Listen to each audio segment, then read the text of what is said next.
I think partly, we talk a lot about education of the 21st century, and we talk a lot about the new curriculum and technology and all those things. And I think we don't talk enough about the individual.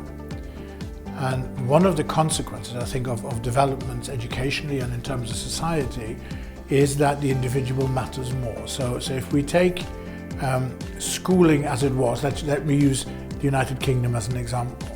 In the Industrial Revolution and beyond that, the purpose of schooling in many ways was to fulfill the need of the world of work. So we need shipbuilders, we'll school shipbuilders. Whatever it is we need people to work in the cotton mills, we'll do that too. Now we're entering a sphere of kind of individualism, that the mass approaches seem to be vanishing in the world of work in society in general, and therefore in education too, I think. And so the question becomes, what's it for? Why do we go to school? Because we don't, certainly in the UK, and I would suggest in many other countries, we don't go to school anymore for the mass production of workforces, but to enhance the chances and life chances and opportunities and well-being of the individual.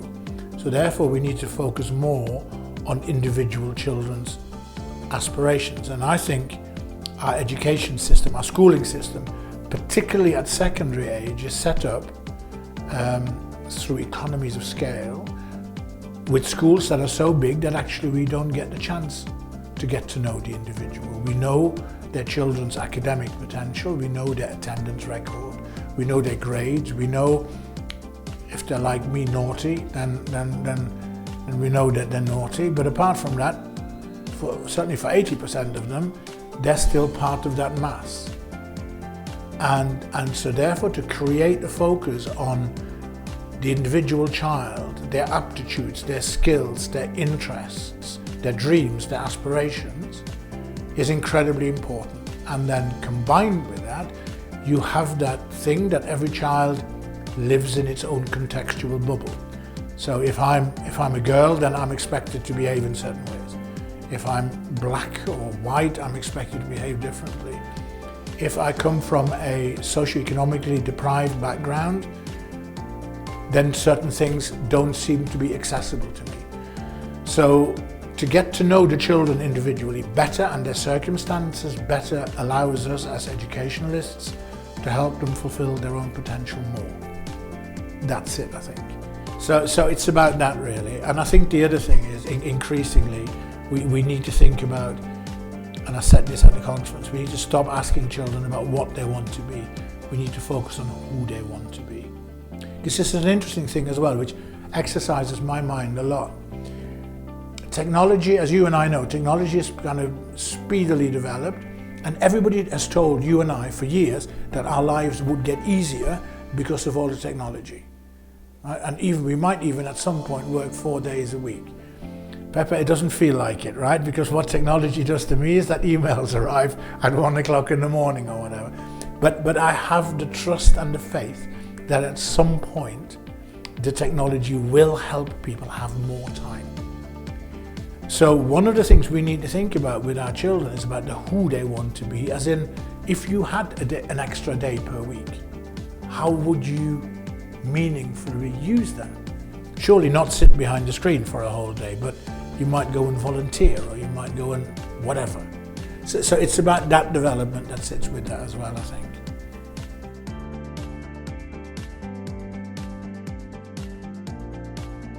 Well, I think, KidZania is an interesting example to almost as a research garden, yeah? Because essentially what it is, as you know, here in Mexico, it's a city for children where children can learn about the world of work.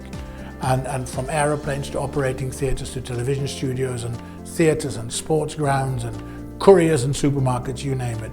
And each KidZania has about 60 jobs, YouTubers in Sao Paulo, right? And the kids can choose when they come in, and they get KidZanian money, and they can spend, and they can earn, and they can get interest in a bank account. So it's like a live economy in a live city. And typically a child's engagement is about 4 hours. The age range is 4 to 14. And most importantly, when the children come inside, the adults, the accompanying adults, be they teachers or parents, are there to be seen and not heard, i.e. they can't interfere. So this playground is the children's, and this world is the children's. And then to observe them, we can learn lots of lessons, and we get to know the kids better, and we pass that information through our analysis with Technomontre. Through our analysis, we pass that on to educationalists and people like OECD and whatever. But to go to your point, there are differences. And what our research shows that they are perhaps not where we might expect them. So we've done research on what's children's first choices, and then we looked at who the kids are, right? And we've done this in Mexico, in the UK, in Turkey, in India, and we're doing all the others. And what we're finding is that between the nations, the differences are, as the statisticians say, statistically insignificant.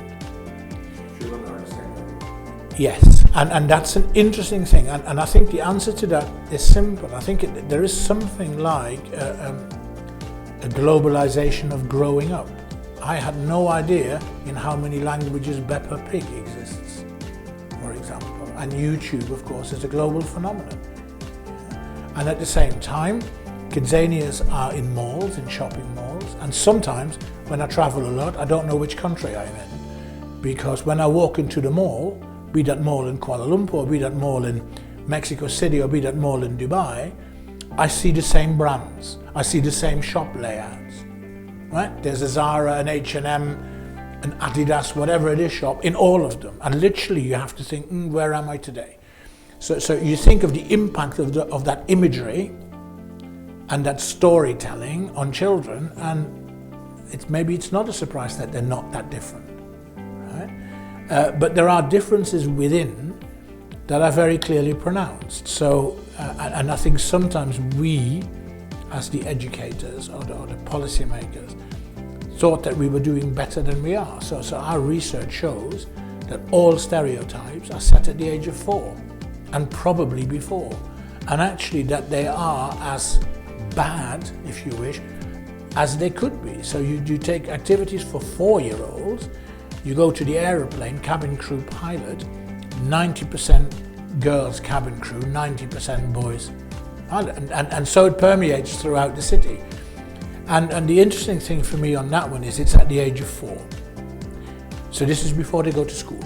This is before they've been taught anything. This is before they've been institutionalized educationally. So where does that come from? You know, that comes from the family, that comes from grandparents, but that also must come from their environment, from the Peppa Pig in whichever language, and from the shopping mall they go to, and from the images they see, because they're still the pink and the blue. And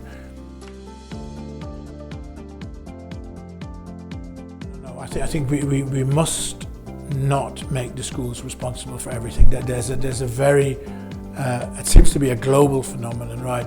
Schools have now been seen politically, at least, as the solution to all of society's ills. And if I reflected on the United Kingdom, sex education is the school's job.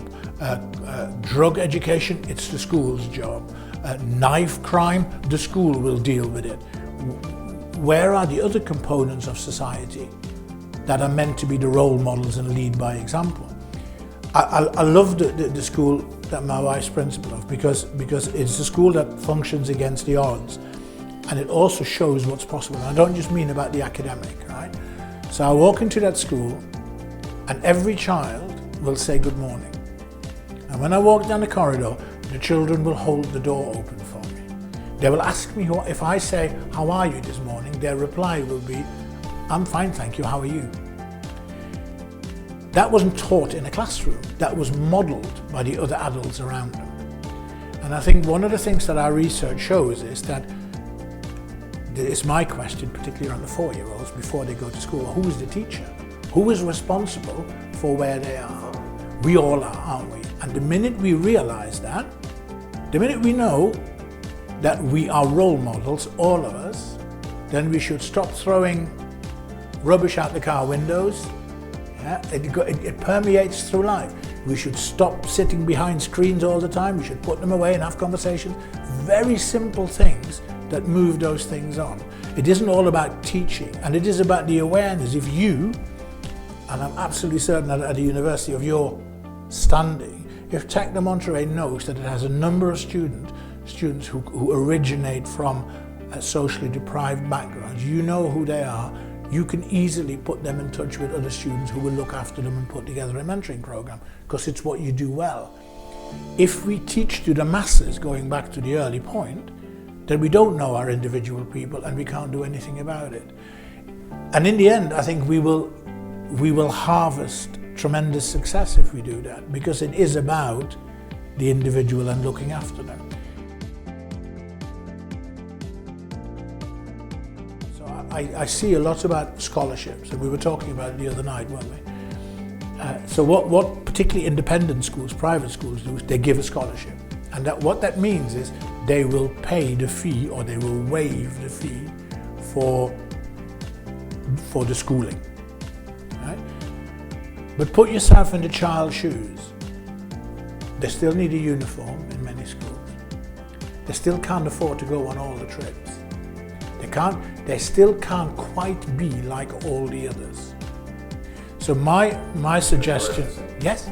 So my suggestion to a number of independent schools has been, give fewer scholarships, but give better ones. Yeah, so that the child doesn't feel, I can't go skiing, or I can't go to the theatre, or I can't go this or that. If you give one, do it for the whole child rather than just the academic. Yes. Otherwise, they will always feel. Otherwise, what you're buying them is a ticket to feeling inferior. And I don't think that's very fair. And I think fairness is a really important word in education and in schooling.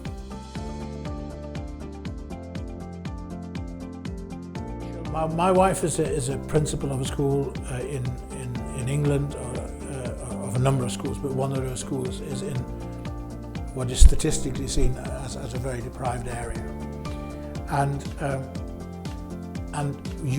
the school does exceptionally well. So the school gets some of those children to get scholarships to private schools because they've done so well. Academically, they've done so well. And they're now going to university, where she's now at the point as the principal where she sees her first cohort of children going through university. And we talk about this a lot. Those children are still from a deprived background, even when they go to university. And our education system still needs to provide additional support. Even when they're 20 and they've passed the entrance tests or whatever, they come from a background that is socioeconomically deprived, that often has parents who are not that well educated themselves. There's evidence that there are very few books at home. There's evidence that when those children start school that they have a limited vocabulary, that they have limited life experiences. And in many ways, in some of those aspects, they will always be slightly behind their peers as they grow up.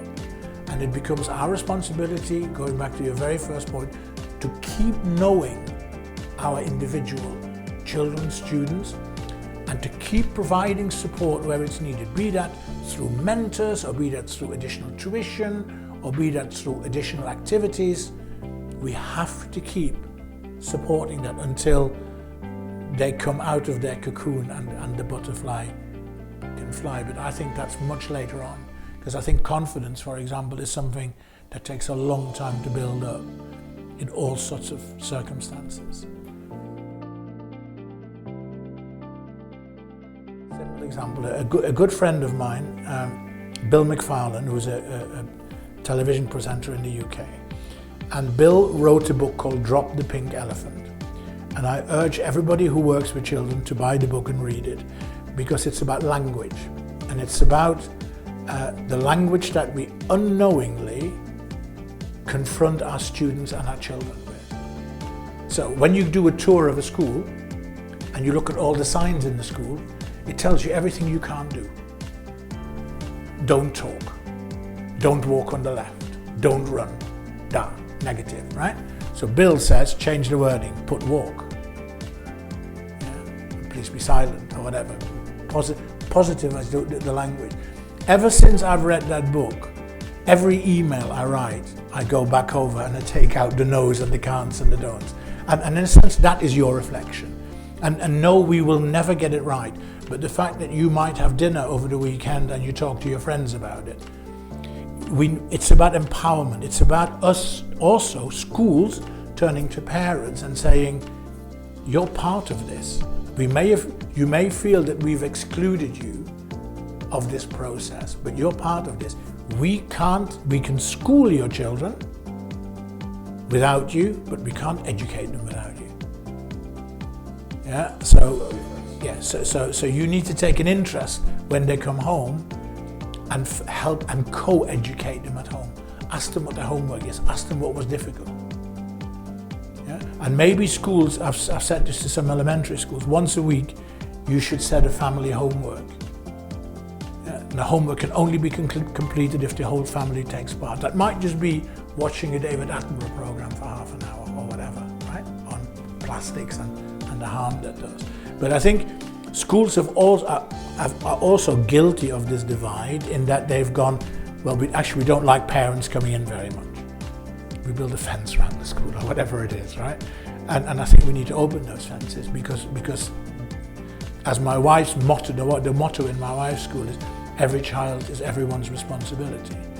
And I think that's right. It isn't just, that's the school's job and that's the parent's job. And we need to reflect. The parent in Moscow who said to me, the father in Moscow, who said to me, my children, they're always in their room watching their television, or they're on their phones on the screen. They don't communicate with me at all. So I said to him, who bought the television? And who put the television in the room? And do you sometimes knock on the door and say, can I come and watch with you? I said, stop blaming the technology and other things. Reflect on your own behavior and think, actually. And I think that people are busy, I get it. People are working, they're busy, they get tired. But I think people need to spend more time with their kids meaningfully. And schools need to encourage that.